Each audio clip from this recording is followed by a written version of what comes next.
There's evil in the beauty that surrounds us. Pretty heavy-handed for an opening line, I know. But perhaps if you read on, you'll indulge me these dramatics, for I don't use them lightly. You see, as an avid hiker, I've sought beauty my entire life, and I've scaled some of the world's highest peaks in this pursuit. And with each step on each trail, I've grown more amazed at all this planet has to offer. They used to quench a thirst, these treks. They used to make me somebody. Atop the world's great summits, I was more than myself. Up there, I was the aggregate of human achievement, of mankind's drive to explore and exalt and conquer. And what's more, I was better than those who didn't dare, better than those who didn't have time, better than those who were inexplicably content to live the whole of their lives without having stood above all. But now I'm wary of beauty. Now I'm afraid of the heights. Because even though I'm worthless without them, I still have to find a way to get to sleep at night. And it's hard when I know that up there is so different from down here. More beautiful, yes, but also more terrible, more trying, more unforgiving. I know I can't change what happened to me, what happened to all of us. But I can tell my story, and maybe that'll save someone else. So please, though it's beautiful, and though the views are breathtaking and the horizons captivating, heed this warning. Do not hike the IceMan Trek. That's everything, said Kellen, flinging the last pack to the ground and slamming the van's back door closed. His breath glimmered in the first rays of sunlight. We were the only people for dozens of miles. It hadn't been easy to get to Bhutan, but we'd done it, and it had been even more difficult making the drive up to the trailhead in the dark on the icy, unkept roads. And yet the hardest part lay still before us, the IceMan Trek. An over 200-mile, 3-week journey through some of the highest Himalayas, widely regarded as one of the most harrowing trails in the world. The trailhead was clearly visible a few hundred meters away. The day was growing brighter, but the air was chilled as ever, 15 degrees Fahrenheit if we were lucky, and we weren't even that high yet. Mount Kejaban, our first destination, towered menacingly in the distance. If all went well, we'd reach it in 2 days. "Get used to the cold, boys," I said with an air of authority. I'd never hiked any of these peaks, but I by far was the most experienced mountaineer of the group. I'd been to the Himalayas before, and I'd be back again. I felt sure. I turned around, and there stood Manny, whose full name was Emmanuel. He'd been adopted from Ethiopia when he was 14, and he found tremendous fascination in American vulgarity. His new siblings had shown him Borat his first week in the States, and perhaps as a consequence, every word he spoke carried the diction of the film's title character. I looked around at the group with which I would spend the next 3 weeks. Manny, Dalton, Mitch, and Kellen. The 5 of us had collected a few state championships running cross-country together in high school, and kept a close bond even though our 5-year reunion had just passed. With none of us in attendance, of course. We all lived active lifestyles, but only Kellen and I had significant hiking experience. He'd done Kilimanjaro with me the previous year. "So, when do we start?" Dalton asked, slinging a pack around his shoulders. I took a deep breath and threw one last look at the van, our last sign of Western civilization for weeks. "Now," I replied. We'd been walking for an hour when we met him. There hadn't been much incline yet, and the snow was hit and miss. The trail had so far been kind, and spirits were high, so we weren't very observant about our surroundings. We finally noticed the footprints about a mile before we reached them. Mitch saw them first. "Dude, was someone here?" he asked incredulously, pointing at a set of faint tracks on the ground. "Looks like it," I replied. I tried to act disinterested, but in truth, I was fascinated. It was the second week of November. I thought we were the only ones crazy enough to be out there in such a bitter season. But these footprints proved me wrong. What's more, we saw only one set. Whoever was in front of us was out there alone. We pressed on, and before too long came across the unknown hiker. He was bundled from head to toe, barely an inch of his skin. The part around his eyes was visible. His gear was mostly black, but a red logo stood out on his coat. He was walking slowly, with seemingly no effort. Though his pack must have weighed over 50 pounds, he carried the gait of a nearly weightless man. In retrospect, I wonder if he was walking slowly on purpose, so that we could catch up. "Hey man, where's your group?" Kellen asked as we moved to overtake the hiker. He stopped, turned towards Kellen, and shook his head. "So, no group then? Are you crazy?" No response. While Manny tried to make small talk with a man, something about the shape of Tibetan women, I think, Kellen and I held a whispered conversation. "What do you think about this guy?" he asked. "I'd prefer him where we can keep an eye on him." "What do you mean?" "Well, we don't know anything about this guy, but he's crazy to be out here by himself. I don't want him sneaking up on us at night and cutting our throats." Okay. Well, I was thinking more along the lines of he might die without us." Kellen, always the optimist, replied. "That too," I conceded, struggling to imagine how one man could survive out here alone for 3 weeks. But maybe he doesn't want company. Maybe this is some monk shit, like he wants to be at peace with nature or something. "Only one way to find out," Kellen muttered, then shouted to the hiker. "Hey, it's too dangerous to be by yourself out here. You want to hang with us?" The man pondered this for a moment, then nodded, slowly, deliberately, a little eerily. Mitch stuck out his hand. "What's your name, man?" The hiker returned Mitch's handshake, but didn't respond. He didn't say a word.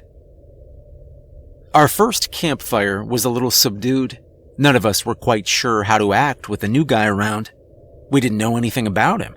We didn't even know his name.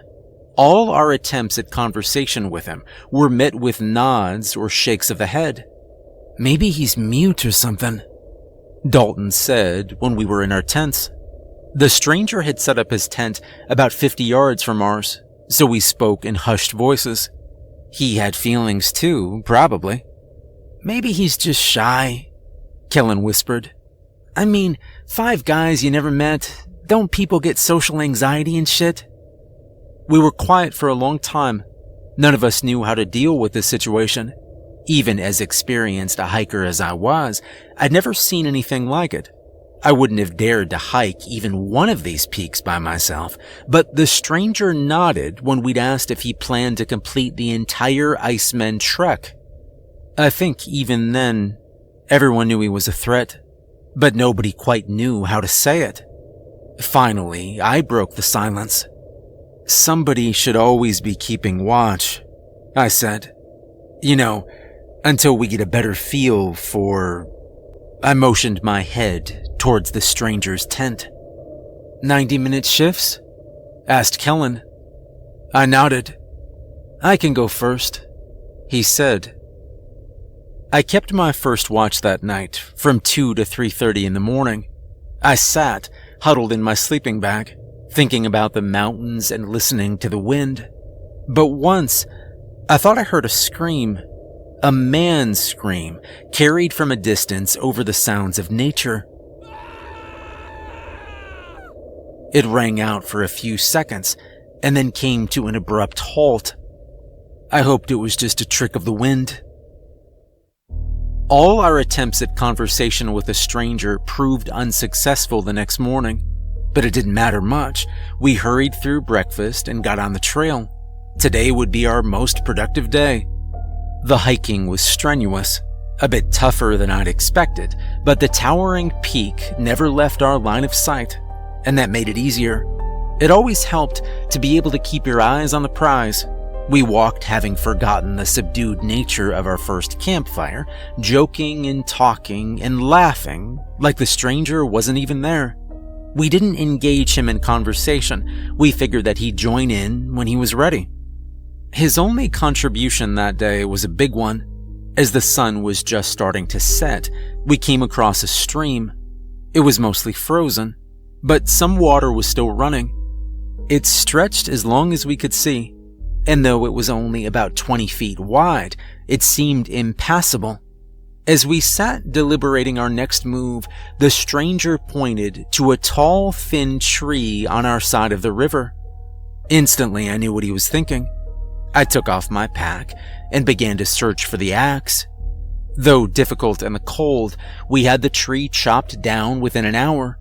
As it fell, all 6 of us, the stranger included, gathered to push it across the stream. We were able to scramble across it, hike another mile, and set up our camp for the night. "Nice thinking on that tree," I said to the stranger as we sat around the campfire. He just nodded. That night, all went well, but both Kellen and Dalton were jerked awake with dreams of falling. That was a common occurrence on hiking trips, spending so much time on slick ground, just inches away from steep cliffs. Your subconscious sometimes feels the need to protest. We made it to the top of the mountain by noon, and sometime during that first hike of the day, I realized something. The stranger never seemed to get tired. The rest of us, even me, were pretty wiped out by the time we reached the top. But this guy never needed a break. He never clutched his sides, complained of a cramp, or stopped to rest. One might have thought he was out for a Sunday stroll through the neighborhood, instead of a grueling, death-defying hike through the tallest peaks on Earth. I felt admiration, and more than a little envy. As we sat atop Kejabon and soaked in the breathtaking vista before us, Kellen regaled us with an account of his dream, the one in which he fell. Dalton said that he'd had a similar dream. And then the stranger raised his hand. "You had it too?" Mitch asked him. The stranger nodded, then looked at the ground. He seemed sad. It was that night, over a dozen miles past the peak of Kejabon, that the trail turned against us. A bitter snowstorm raged for the better part of the evening, and the snow drove with such force that we couldn't even get a fire going. We ate our dinner cold that night, and took shelter in our tent. All of us, it was, except the stranger. The stranger remained outside in his camping chair until midnight came and went. The temperatures must have dropped well below zero, without even accounting for the wind chill. Even in our tent, equipped with all the best heating gear a hiker could afford, conditions were nothing short of miserable. Our watch shift seemed useless that night. Nobody slept longer than half an hour at a time. When we fleeted in and out of sleep, some muffled whispers were shared concerning the stranger. Should we tell him to go inside? Should we bring him some extra gear? We opted to do nothing, given his antisocial nature, but Manny did poke his head out into the bitter air and peek in the stranger's direction briefly. "He's, sitting there," Manny reported in disbelief. "He's not shivering or hugging himself or nothing. It's like a guy watching football." Things were even worse 4 days later. By this point, we'd scaled another peak and were nearly atop a third, Mount Prita. The altitude sickness had nearly overcome us all. We felt like the walking dead. Barely able to press forward, muscles cramped from the cold, we were dismayed to find the trail to Prita's peak overrun by an avalanche. But again, the stranger took matters into his own hands, this time pointing up a steep, rocky slope that looked unfit for human travail. "Yeah, I think I'm gonna take a hard pass," said Kellen, gazing up the treacherous terrain. The stranger walked directly over to Kellen and stared him in the eye. They were roughly the same height, and the stranger had a thicker build. Kellen was clearly intimidated by this display of aggression and took a step backwards. The stranger jabbed his finger again skyward, pointing once more up the slope. Then he walked its base, grabbed hold of a patch of earth, and hoisted himself up with little effort. We didn't have much choice. We could either turn back the way we came, defeat it, or we could follow this man, who refused to even speak to us, into uncharted territory. Encouraged by the prospect of Preda's legendary view, we followed his every move single file. Where his hands went, ours went. His footholds were ours. One by one, we defied death with each step, not daring to look backwards at a fall that would kill us instantly. It didn't take long. We climbed on this slope for perhaps 15 minutes, but the seconds dragged like drowning. The clouds of breath expelled from behind our masks seemed more precious than ever, for each could truly have been our last. There was little comfort waiting for us at the top. We'd truly passed the point of no return. We couldn't have made it back the way we'd come. We would either finish the IceMan trek or die trying. And as we looked at the path before us, the latter seemed more likely. The top of Mount Preda was clearly visible beyond a mile's length of trail, and it was perhaps more frightening than any I've ever encountered. The traversable section was perhaps 24 inches wide, flanked on both sides by 500-foot drops at near 90-degree angles. Add to this the harsh wind beating upon us, a wind which seemed to shift direction at a whim.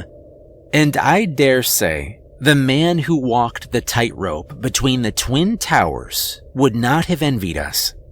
"Oh, great idea," Dalton said, looking at the stranger who had led us up to the precipice. The stranger, of course, did not respond. "It's now or never, guys," I said. "Let's do this." Trying to appear confident, I wasn't.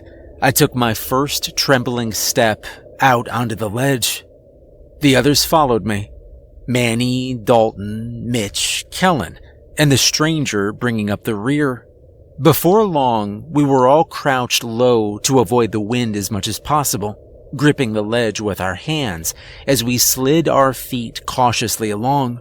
We'd taken our masks off for better visibility, and snow battered our faces. A fall would not only have meant death, but a sentence to rot in the Himalayan snow for eternity. Retrieving a fallen body would not have been an option. As these thoughts plagued my mind, almost as if on cue, a scream rang out from behind me. I wheeled my head around, almost losing my own balance, to see Kellen hanging from the ledge by one arm. Noises of terror choked from his throat, and I could just see tears begin to stream from his bulging eyes. As Kellen struggled to hang on, the rest of us looked to the stranger, the only one walking behind Kellen, for help. But he offered none. The stranger just stood, not crouched to avoid the wind, not bracing from the cold, staring at Kellen. He offered no hand, leg, or anything else on which to grab. He seemed more like an interested spectator than a fellow brother of the trail. "Help him!" I screamed in disbelief. Manny, Dalton, and Mitch all shouted at the stranger to help, to save our friend, desperation in our voices, and our cries were nearly drowned out by the wind. And still, the stranger stood. Finally, Kellen was able to get his other arm over the ledge. Mitch backtracked, at great risk to his own life, and pulled him to safety. Both threw looks of deep reproach at the stranger before we pressed onward, but he didn't say a word. That night, the five of us huddled in our tent, mostly quiet. We felt no moral qualms about what we'd done when we finally reached relative safety at the top of Mount Preda. Exiling a man atop an icy mountain was a harsh punishment to deliver, but we felt it matched the crime. To lead us into such danger and then offer no help to Kellen as he struggled for life. Well, the stranger was no longer welcome with us, and we delivered the news in no uncertain terms. Manny, the watchman, awoke the rest of us in the recesses of the night. "He's here," Manny whispered. "He's here." We all sat alert, silent, listening to the unmistakable sounds of somebody shuffling around outside. Finally, armed with a hatchet, Manny unzipped the tent to investigate. He looked around for what seemed like an eternity. "Well?" Finally, the reply came. "Nothing. I don't see no one."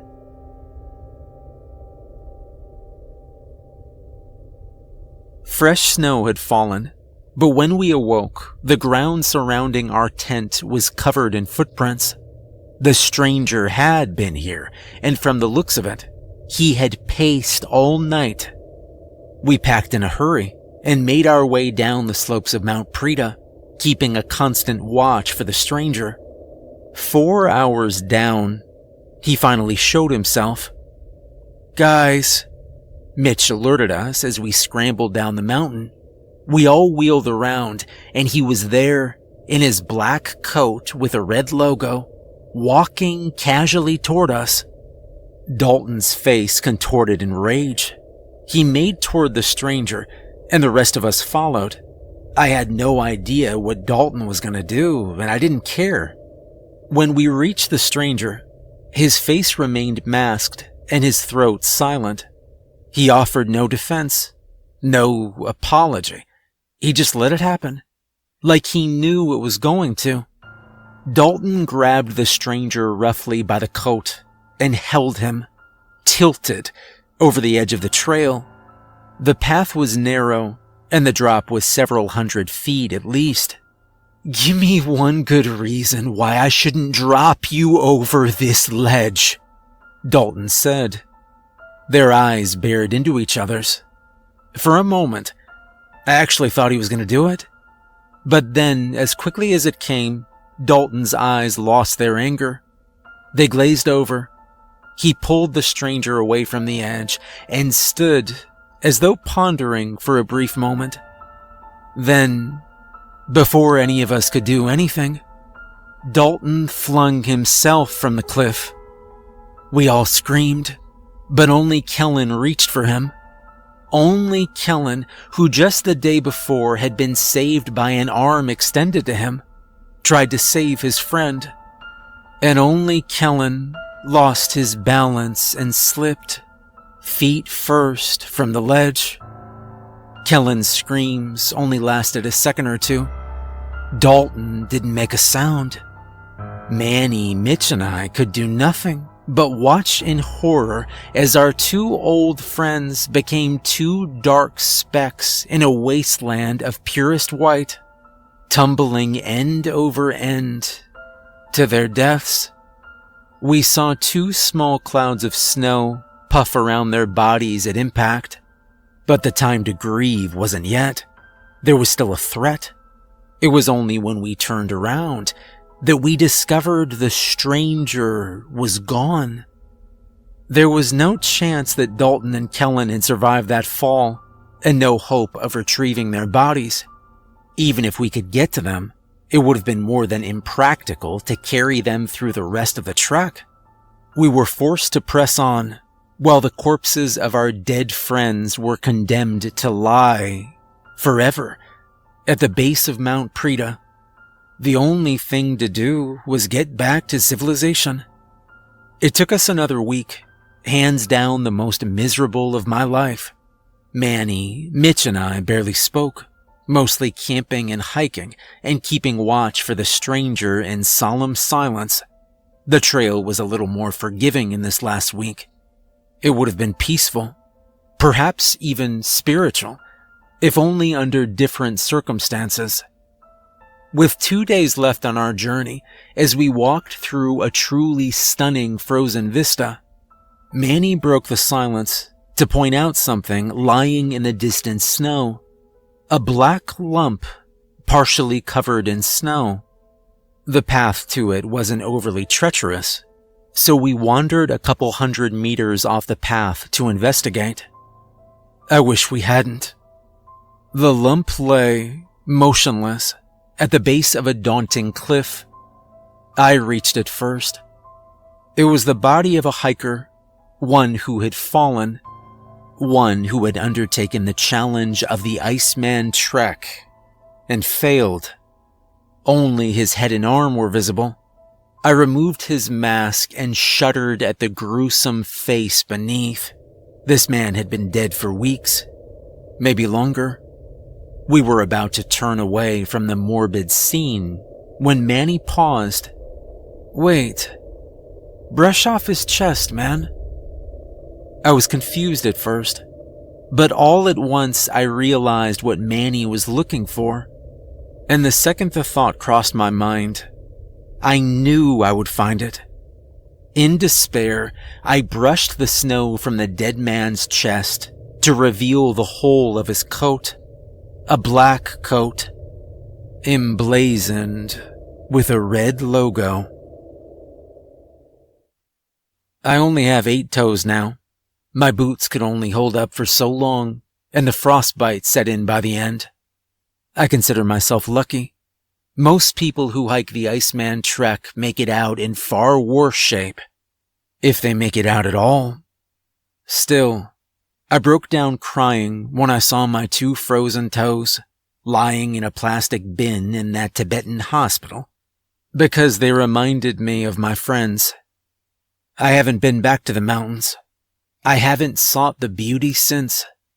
You see, I've risked my life in pursuit of stunning sights, and I've experienced perhaps no scene more peaceful, more serene, than the field in which the stranger's body lay. But as I said in the opening lines to this story, even the most beautiful surroundings can be marred by evil. That evil is alive and well in the places humans barely dare to tread. The thought of it keeps me up at night. When I lie awake, I think of the final resting place of my friends, thousands of miles away from home. And I hope that it too is beautiful. But I fear that no beauty can stop the evil in those hills from running its course. It took the stranger. It took Dalton. It took Kellen. And it might take you. That's why I'm writing to you, to warn you. My friends were great guys. But if you ever hike the IceMan Trek, you may find you disagree.